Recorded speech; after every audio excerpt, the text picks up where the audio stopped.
एक मर्तबा एक फकीर किसी मैदान से गुजर रहा था तो उसे दो सौदागर नजर आए। उसने सौदागरों से पूछा, भाइयों क्या तुम्हारा ऊंट खो गया है? सौदागर खुश हुए और बोले, तुमने देखा है क्या? फकीर ने कहा, काना तो नहीं था और दाएं पैर से लंगड़ा तो नहीं था।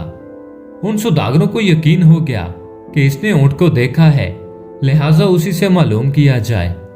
वो कहने लगे, भाई ये हकीकत है, वो काना और लंगड़ा था, मगर वो गया कहाँ?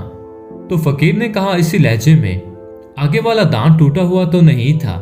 सौदागर जल्दी से बोले, यही जनाब यही, अल्लाह के वास्ते हमें पता बता दो, कहाँ देखा था?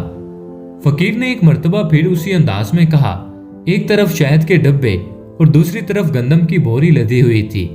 अब दोनों को पक्का यकीन हो गया। कहने लगे, फकीर बाबा अब जल्दी से हमें चलकर बताइए कि ऊंट कहाँ है।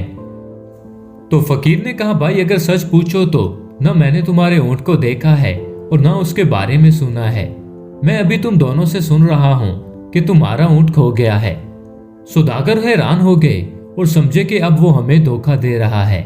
धमकी देकर कहने लगे, उसी ऊंट पर दूसरे सामान के साथ हमारे जवाहरात भी रखे हुए हैं, अगर नहीं बताओगे तो तुम्हें कैद करा देंगे। फकीर ने जवाब दिया, भाई मुझे धमकी न दो, मैंने तुम्हारा ऊंट नहीं देखा। उस पर सौदागर फकीर को पकड़कर काजी के पास ले गए।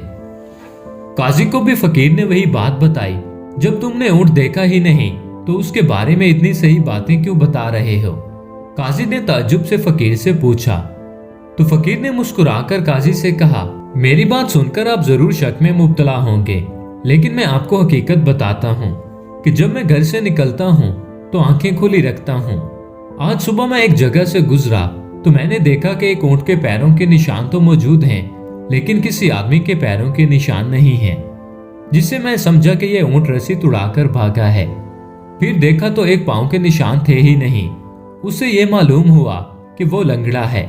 फिर मैं क्या देखता हूँ कि रास्ते के एक तरफ घास चरने के निशान हैं, जिससे यह मालूम होता था कि वो काना है।